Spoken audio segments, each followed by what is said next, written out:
I'm rethinking my entire relationship because my boyfriend genuinely believes it's worse to cheat on an abuser than to actually be one. To be clear, nobody in this situation is abusive and nobody is a cheater. My boyfriend, 26 male, of 2 years, and I, 24 female, got into an argument that started with a musical waitress, which is about a woman who cheats on her abusive husband with her gynecologist. She's also pregnant. The husband is physically and financially abusive and won't let her leave him, though she is secretly saving up money to enter a pie baking competition, so she can hopefully use the prize money to leave him and find a better future for herself and her baby. Here's my take. I don't condone cheating, but in my opinion, if your partner's hitting you and trying to take all your money, then you don't owe them any loyalty. At that point, you're more of a prisoner than partner, and you don't have to feel bad for cheating. It's better if you don't, because you might be in a lot of danger if your abuser finds out, but I wouldn't shame the cheater. However, in this case, the doctor also has a wife, which the main character knows from the beginning but ignores until she meets said wife, at which point she ends the affair. So, I think she's in the wrong for sleeping with a married man, but not wrong for cheating on her husband. My boyfriend is a lot more religious than I am and says that there is never an excuse for cheating. He says adultery is always a sin, and if she wanted to have a new relationship, she should have waited until she could leave him. He says the husband is wrong for abusing her, but she also made vows to be faithful to him, and two wrongs don't make a right. He says he doesn't know if he could remain friends with someone who cheated on her husband, even if he was abusive. Personally, I think this take is freaking crazy. Of course, I didn't say that to his face, and I find his rigid definition of sin and immorality alarming. He says I don't understand because I'm not religious. I said I don't think religion validates not having empathy for an abuse victim and recognizing that the relationship dynamic changes once abuse starts. I also think the idea of cutting off a friend for cheating on her abuser is horrific. He says it shouldn't matter because neither of us plan on abusing or cheating on the other, and he doesn't want to keep going back and forth about it, but I can't stop thinking about it, and the longer I think, the more disturbing I find it. He's never been cheated on or abused, so it's not like some traumatic psychological thing. He just can't wrap his mind around cheating being okay in any circumstance. Up till now, religion has never been a reason for disagreement, and neither of us want kids, so I didn't think it would, but the whole "you don't understand because you're not religious" really got on my nerves. Both of us agree that the doctor is unequivocally wrong both for cheating and for hooking up with a vulnerable patient. He deserves to get dumped and fired and have his medical license revoked, but that's not really relevant. It feels a little ridiculous to end a relationship because of an argument that started with a fictional musical about pie, but here I am. I'm seriously considering it. Edit to clarify, I'm not trying to justify or condone actual cheating in any way.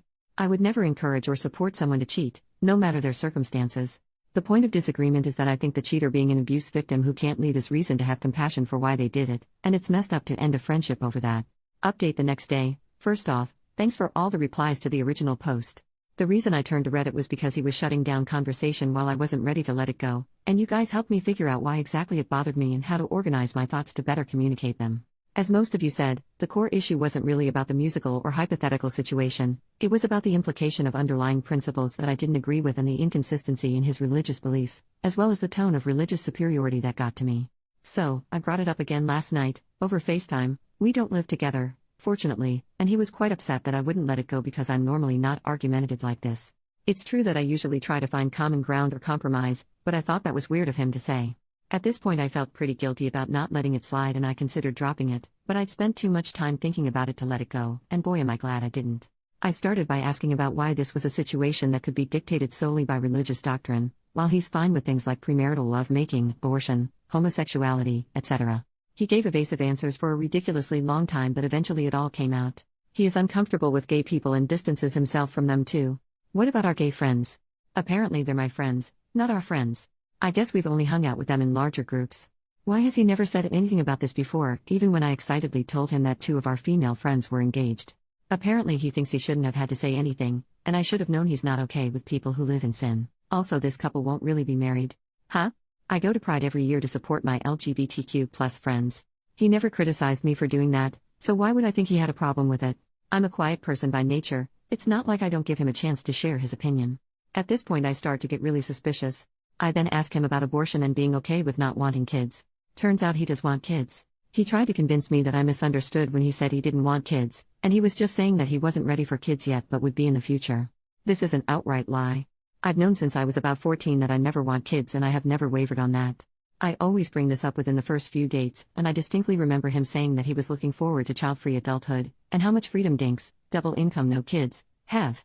This is when I start to get really upset because I know he's lying to me. Looking back now, I realize I never went back to asking him about abortion because I was so shaken by the kid's revelation. I wouldn't be surprised if he outright lied about being pro-choice as well. The conversation continued with us talking about religion in general. As I said, I'm not religious, and he's never tried to get me to go to church with him or anything.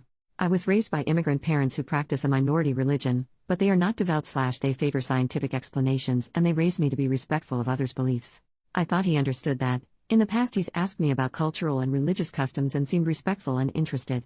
Turns out he thinks their religion is not real, as opposed to his, and it's interesting to see their customs, but we can't expect them to know better because they weren't well educated. Both of my parents not only went to reputable universities in their original country, but also went on to get master's degrees in the country we live in now. That's when I realized he's a bigot. I also asked him about why he's okay with premarital lovemaking but not any of the other stuff, and he hemmed and hawed and didn't have an answer, which is when I realized he's a horny nincompoop. At this point he's still acting like I'm the bad guy for not automatically knowing all these things he's either never said and not automatically knowing when he meant the opposite of what he said. By now I know that I'm done with this relationship, but I ask him why, if religion is so important to him, he's okay with me not being religious. Long story short, he basically thought that by the time it all came out, I'd be so obsessed with him that I wouldn't dare leave him, and I would become a follower of his religion because let's be honest, he's out of my league and I won't find anyone better now that I'm getting fat. I've gone from a size 2 to a size 4 in 2 years, what the heck? And some frankly racist, elitist crap about how his, rich, family is better than mine. This whole time he was acting like I was ridiculous for overreacting to all these revelations. Finally I told him it was over and he didn't seem to believe me. Whatever, I know I'm done with him. I went to bed angry and upset, but I woke up more relieved that I know the truth now. It's going to take me a while to trust again after all those lies, but better that it happened now when I can make a clean break than if it happened after I'd moved in with him or after I'd gotten pregnant and he'd gotten me arrested for seeking an abortion. Luckily I have the day off work today to process it all mentally. I didn't have any texts or calls from him this morning, so I figured he'd either accepted it or was still in denial. I didn't care much. Then a few hours ago I got a very angry voicemail from his mom, a woman I've met twice and has my number because we exchanged a few recipes, telling me I'm going to hell for, among other things, cheating on her baby boy. That's right, this guy must be a pathological liar or something, because his response to me dumping him for being a liar was to run to mommy with a new lie about me hooking up with some fictional man from work. Forget the fact I'm not a cheater, I don't even work with any men who would fit this lie. I sent the mom a text spelling out the truth and told her I was blocking her, which I did. Since then I've been reaching out to friends to tell them my side of the story before he feeds them a bunch of lies too. Fortunately the ones I've talked to so far believe me, because I was kinda scared about the fact I don't have any proof besides the voicemail, and he is the more charismatic and persuasive one. The friend group is pretty liberal-minded though, and it is bizarre that his opinions never came up before. But I guess he saw them as my friends while his church friends, who I never saw much of, were his friends. Overall, I'm trying to stay optimistic, but it's terrifying how smoothly he could lie to me for so long. It only came out because he let his guard down because we were talking about a fictional story. Initially I felt ridiculous for not letting it drop. Thank you to those who encouraged me to trust my instincts and get to the root of what bothered me. Finally, though it didn't come up again, I'll say again for the record that abuse victims whose partners won't let them leave are prisoners, not partners. They do not owe their captors any loyalty. Infidelity in that context is not a healthy or safe or smart choice, but people make bad choices when they're in survival mode. We don't have to condemn them for it. The number of people on that thread who seem to consider abuse and cheating as equal transgressions is seriously disturbing. Anyway, on to the rest of my life, I guess.